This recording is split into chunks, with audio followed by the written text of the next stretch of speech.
আজকের ভিডিও তোমাদের জানাবো যে কত মাস থেকে বেবি বাম্প ভালো বোঝা যায়, আর আমার প্রেগনেন্সিতে আমার বেবি কোন দিকটা বেশি নড়াচড়া করতো, আর আমার কোন পাশে শুতে বেশি অসুবিধা হতো। তো আজকে তোমাদের সমস্তটাই জানাবো। হ্যালো বন্ধুরা, তোমরা সবাই কেমন আছো? আশা করি সবাই খুব খুব ভালো আছো। আমিও খুব ভালো আছি। প্রত্যেক সপ্তাহের মতো এই সপ্তাহে নতুন একটা ভিডিও নিয়ে চলে এসেছি। আশা করি তোমাদের ভিডিওটা খুব ভালো লাগবে।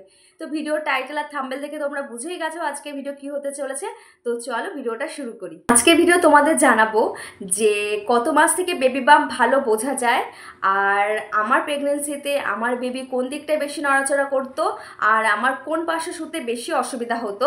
তো আজকে তোমাদের সমস্তটাই জানাবো। তো বেবি বাম্প ভালো বোঝা যায় 5 মাসের পরের থেকে। আমার কিন্তু 5 মাস যখন হয়ে গেছিল তার মাঝে থেকে বেবি বাম্পটা ভালো বোঝা যাচ্ছিল। তার আগে কিন্তু বেবি বাম্প বোঝা যাচ্ছিল না। যেরকম নর্মাল পেট থাকে তার থেকে সামান্য একটু হয়তো ফুলেছিল, কিন্তু বেবি বাম্প ভালো বোঝা যায় 5 মাসের পরের থেকে। আমার কিন্তু 5 মাসের পরেই ভালো বেবি বাম্প বোঝা গেছিলো।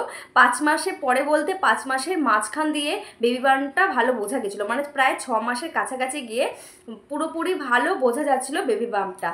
আর অনেকের হয়তো 5 মাসের আগে থেকেও বেবি বাম্পটা ভালো বোঝা যেতে পারে, কিন্তু আমার দিকে বেবি বাম্পটা কিন্তু 5 মাসের পরেই ভালো বোঝা গিয়েছিল। আর আমার প্রেগনেন্সিতে আমার কিন্তু প্রথম দিকে কিন্তু আমি সব দিকেই শুতে পারছিলাম, কোনো সমস্যা হচ্ছিল না। প্রায় 5 মাস পর্যন্ত আমি ডান পাশ বা পাশ দুদিকেই শুতে পেরেছিলাম। আর যত বেবি বাম্পটা ফুল ছিল তত আমার সমস্যা হচ্ছিল। সেটা সবারই হয়ে থাকে, কারো ডান দিকে সমস্যা হয়ে থাকে, কারো বাঁ দিকে সমস্যা হয়ে থাকে। সমস্যা বলতে গেলে ঘুমানোর সময় একটু অসুবিধা হয়, অস্বস্তিকর লাগে। তো আমার কিন্তু মানে আমার ক্ষেত্রে কিন্তু আমার ডান দিকে ঘুমাতে ভীষণ অসুবিধা হতো। আমি ডান কাত হয়ে কিছুতেই মানে ঘুমাতে পারতাম না। তাও ধরো কিছুক্ষণ একভাবে তো আর শুয়ে থাকা যায় না, মানে ধরো বাকাত হয়ে তো একভাবে শুয়ে থাকা যায় না, সেক্ষেত্রে একটু ডান কাত না হলে একভাবে শুয়ে থাকলে গা ব্যথা হয়ে যায়। আমি যখনই ডান কাত হতাম তখন আমি কিছুক্ষণ মানে 5 মিনিটের মতো ডান কাত হয়ে শুয়ে আবার বাকাত হয়ে যেতাম, মানে আমি শুতেই পারতাম না ডান কাত হয়ে। আর আমি যখন প্রেগনেন্ট ছিলাম তখন আমার বাঁ পাশের থেকে ডান পাশে কিন্তু বেবি বেশি নড়াচড়া করতো। মানে সারাদিনে কাউন্ট করলে প্রায় 10 বার ধরো ডান পাশে নড়াচড়া করছে, আর বাঁ পাশে 2-3 বার নড়াচড়া করতো। বেশিরভাগ ডান পাশে নড়াচড়া করতো।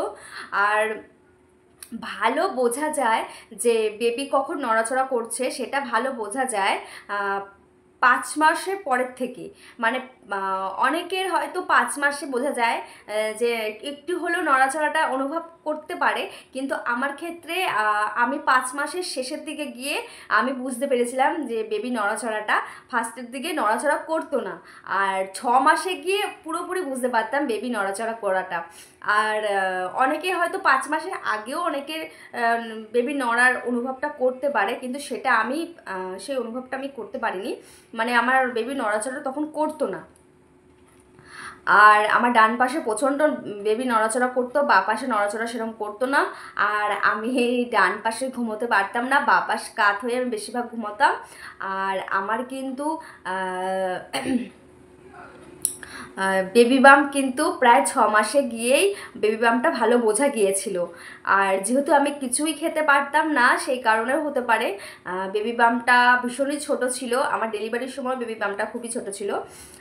তো আর হচ্ছে গিয়ে আমার কিন্তু যেই একটা লম্বা দাগ হয় নাভি থেকে তলপেট পর্যন্ত, সেটা কিন্তু আমার বাঁকা ছিল। সেটা কিন্তু আমার পুরো সোজা লাইনটা হয়নি, বুক থেকে পুরো নাভি থেকে তলপেট পর্যন্ত যে লাইনটা হয় সেটা বাঁকা ছিল।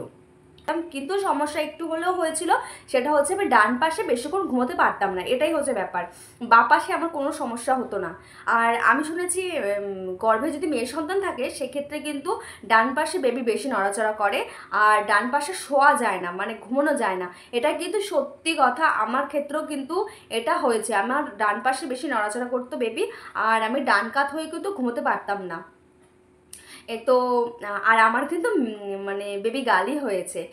তো বন্ধুরা, আজকের মতো ভিডিওটা আমি এখানে শেষ করছি। সবাই খুব খুব ভালো থেকো, সুস্থ থেকো, সাবধানে থেকো, নিজেদের খেয়াল রেখো, পরিবারের খেয়াল রেখো। যদি আমার ভিডিও ভালো লাগে অবশ্যই একটা লাইক করে আর কমেন্টের মাধ্যমে জানিও। আর চলো, দেখা হচ্ছে তোমাদের সাথে সামনের সপ্তাহে নতুন কোনো টপিক নিয়ে।